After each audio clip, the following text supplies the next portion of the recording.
Well, now that I and other content creators have logically and thoughtfully voiced our concerns with Genshin, I'm sure both fans and Mihoyo will respond back with equally thought out words. Oh god. What's up everyone? Since my last video, I've just been chilling, enjoying this limited edition Mihoyo that I opened. It's apparently going for a lot on eBay, while watching... I don't even know what to call this. On the show? Right now? Yeah. Alright.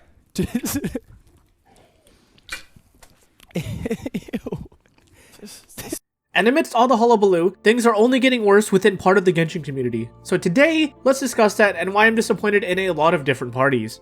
I don't know where to start from because this whole situation has just been a complete dumpster fire. So let's start with the Genshin community itself, or just part of it, rather. From the feedback on my last video, there's clearly a lot of you who are dissatisfied with the current state of the game for many reasons and have voiced many valid complaints and concerns. However, there is a small subset of the community that is going way too far, and that's not okay. There's been camps of people harassing content creators, spamming them and their communities, telling them to fix Genshin Impact, among other horrible things. On top of that, Kokomi's Japanese voice actress has also been getting flooded with complaints and harassed about the game's current state.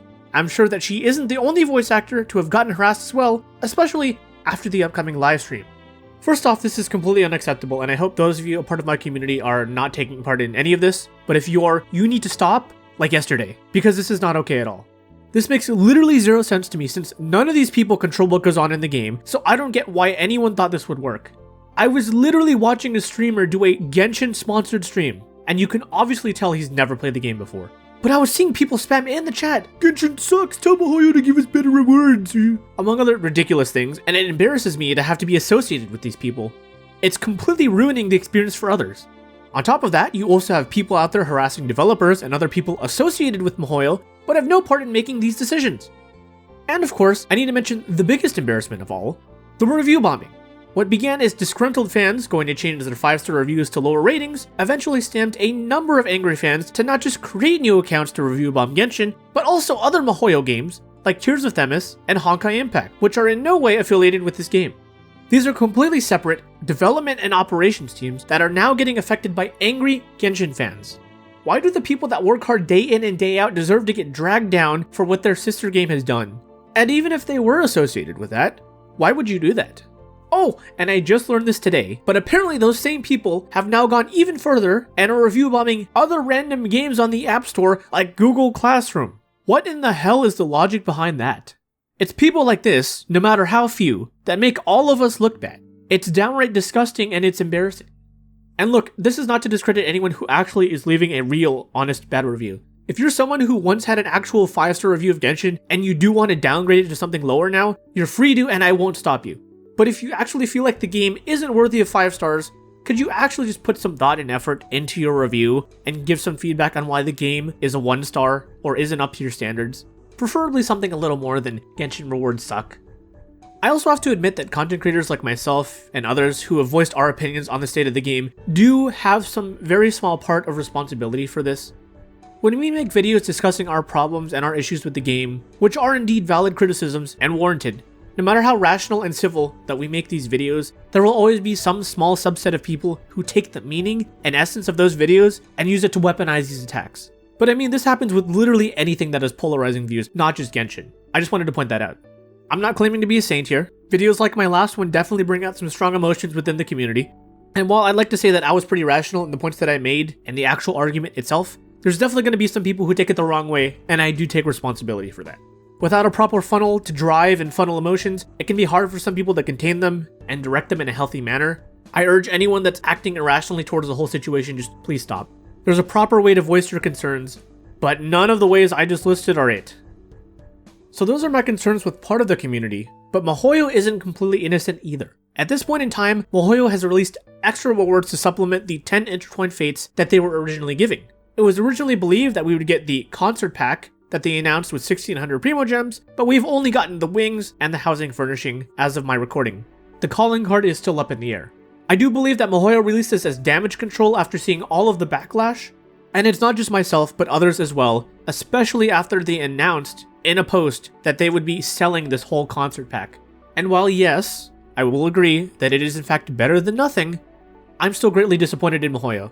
It's still only 20 rolls in total, which isn't enough to guarantee anything, but more than that, it's still not something that actually commemorates the actual anniversary itself. This is about the concert, which is a separate entity from the anniversary. And while it's still a very special occasion, and tons of work went into the planning and execution of this event, it just doesn't embody the actual essence of an anniversary, at least to me.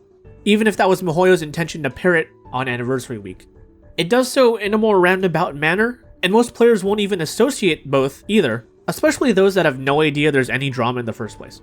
It's obviously far too late now, but like I said in my last video, I would have hoped for some sort of party celebration wing, skin, pet, or calling card, or literally anything that has like a 1 and a bunch of balloons and that party essence around it. Something really simple, but that can easily be correlated with an actual anniversary and not like Moon Chase or a special concert. But I'm probably in the minority for this one since, after all, they are giving a $20 cosmetic pack for free now. But that's not where it ends. Because the thing that really steams my beans is the fact that they just handed out everyone the rewards in secret. With absolutely no word or announcement of this anywhere, they just plopped it into everyone's mail one day and tried to play it off like this was always planned. But I think considering Mihoyo just hired a new head of PR and the radio silence we've gotten for the last 4+ months, it's likely that the last PR team got fired and that they have no one running the ship. I find it really hard to believe that they had nobody running the position for the last few months to say anything. Surely there's at least one acting head that could have put out some blanket statement apologizing for what's happening, acknowledging some of the bugs, whatever they're working on, or just some announcement that issues are going to get fixed over time, and that they're sorry that nothing cannot be done right now. I assume a lot of things like big events, quality of life changes, the new region, and bug fixes are on a to-do list, or at least being worked on as we speak, but we haven't heard a single word about any of this for months. We need some sort of acknowledgement. We want to know that we're being listened to, and not by some anonymous developer interview that some random gaming website held. A real statement sent by Mihoyo. Even though this entire debacle began because of their stinginess with rewards, this whole wildfire has proved and uncovered that there's an even bigger problem underneath that as of this video hasn't even been touched on. And that's a major lack of communication. Those KFC gliders they announced months ago? If there's some sort of legal or copyright issue that's still being worked out to this day, just let us know. It's okay. But people think you guys forgot. What happened to TVAD Times? One of the most amazing ways to bring the community together and have fun, but we don't even get that anymore. What happened to roadmaps and teases of future content? It wasn't much, but at least we used to get a 1 to 2 sentence preview of what upcoming patches would hold. These are just a few of the things that no longer exist. And at this point, I'm still sad that they haven't even apologized. It's the equivalent of insulting your friend or significant other, and the next day, instead of saying you're sorry, you just hand them $20 and walk out the door. I'm sure a small amount of people are okay with that, but most, I assure you, are not. Money cannot fix everything. In the real world, people use their words. If anything, it seems more disrespectful because it feels like they think money will get us to shut up and be happy.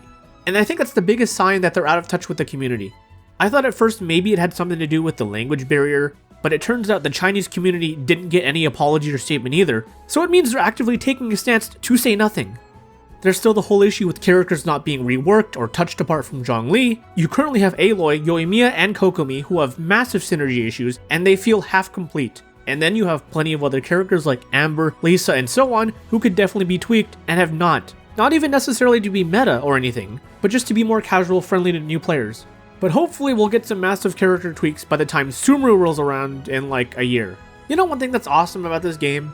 I love how universal and widely known this game has become across the world.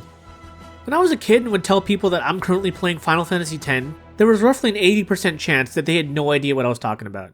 But you mentioned Genshin?